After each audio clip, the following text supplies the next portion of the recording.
Pour mon trading de CFD, je veux une plateforme différente. Des graphiques personnalisables, une exécution rapide, des spreads serrés, avec un acteur reconnu présent en France. Trader différemment avec CMC Markets.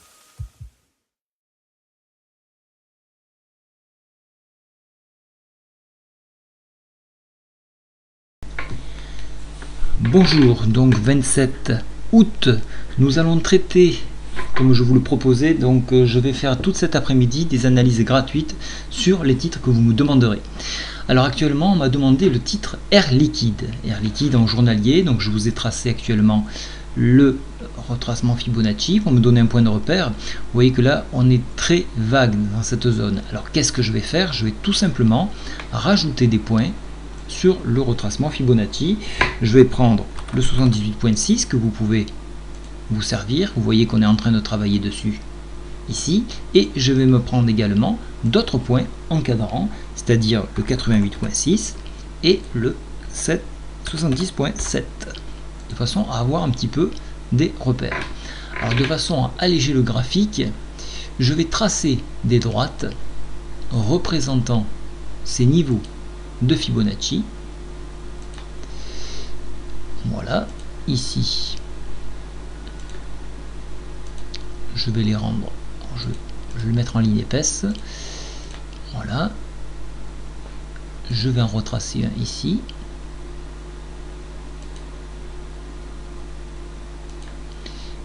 Je vais l'épaissir également et je vais en mettre un troisième ici.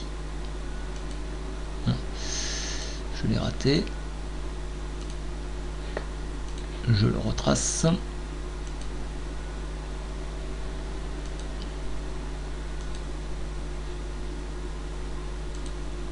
Et voilà.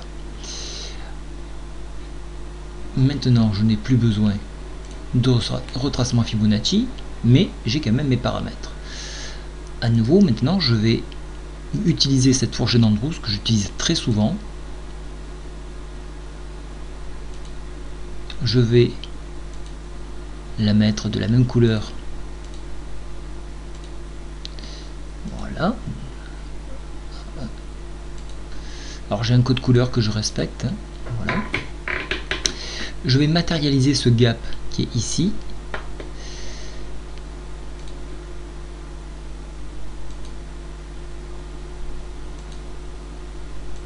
Voilà, j'ai mon gap. Je vais le référencer ici, gap. Et je vais me le mettre ici, en me le paramétrant en gras. Voilà, au moins je sais où il est. Alors, qu'est-ce qu'on dit dans l'analyse technique? On dit qu'on a tendance à combler les gaps. Alors maintenant je vais faire un zoom. On va voir si ce gap a été comblé. Vous voyez qu'il a été comblé puisque la petite mèche que vous avez là, je vais agrandir, la petite mèche que vous avez ici correspond exactement au sommet ici. Donc le gap est comblé. Donc on peut l'effacer. Je voulais matérialiser, mais on pourrait l'effacer maintenant puisqu'il a été comblé. Je vais juste vous les laisser en point de repère. Si vraiment le graphique est trop chargé, je vous l'enlèverai. Vous voyez que donc on a comblé ce gap, on redescend, on a également touché le haut de la Bollinger. Maintenant je fais un zoom arrière, on voit qu'on a une convergence de la Bollinger ici, donc on va avoir une perte de volatilité suite à avoir touché ici. Qu'est-ce qu'on dit dans les Bollinger? On dit qu'on a tendance à revenir chercher, une fois qu'on a touché un haut ou un bas, on va chercher le centre. Le centre de la Bollinger, c'est la MM20 dans le paramétrage que j'ai fait. Mais bien évidemment, il y a des étapes. L'étape principale reste le contact MM10 à 96 €, 96,04 €. Voilà un objectif que l'on peut se fixer sur cet échec à ce niveau-là.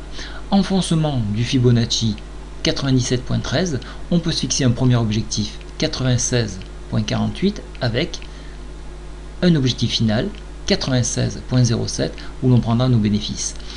D'un point de vue technique, l'orientation reste haussière, mais si vous regardez bien ici au niveau du stochastique, on est en zone de surachat. Donc qui dit une zone de surachat dit la nécessité de consolider. La consolidation dans une hausse se fait par un repli. Le repli donc se fait dans un premier temps ici et pourquoi pas venir chercher dans un extrême ce point là. Voilà un petit peu l'orientation que nous pouvons nous fixer. Maintenant, si je passe en hebdomadaire, vous voyez que la configuration est largement à la hausse, mais attention, on voit qu'ici, il y a une convergence de la MM10 sur la MM20, donc attention à un possible contact de la MM20 à 95-87 et surenfoncement donc de la MM10 sur la MM20, là on donnerait un signal négatif. Cependant, les indicateurs, eux, restent plutôt encourageants, puisque vous voyez que le stochastique repart à la hausse, la MACD, elle, tend à repartir par la hausse. Donc, globalement, qu'est-ce qu'il faut se dire? C'est un repli pour consolidation, pour ensuite continuer une ascension. Donc, comme je vous le disais, journalier, on va chercher la MM10, on va l'accompagner. Donc actuellement, à ce jour, elle est ici, hein, donc elle va monter dans les jours à venir. On vient chercher ce point-là. Sur renfoncement, on va chercher MM20. Sur rebond, on poursuivra la hausse avec un objectif plutôt médian ici de 99,74 dans un premier temps. Et pourquoi pas chercher la médiane de la fourchette Andrews autour de 100 €. Bien sûr, ça ne se fait pas en un jour, mais vous pouvez chercher ces consolidations-là et travailler sur ces sens-là. Voilà, je vous souhaite à tous une très bonne journée. Au revoir.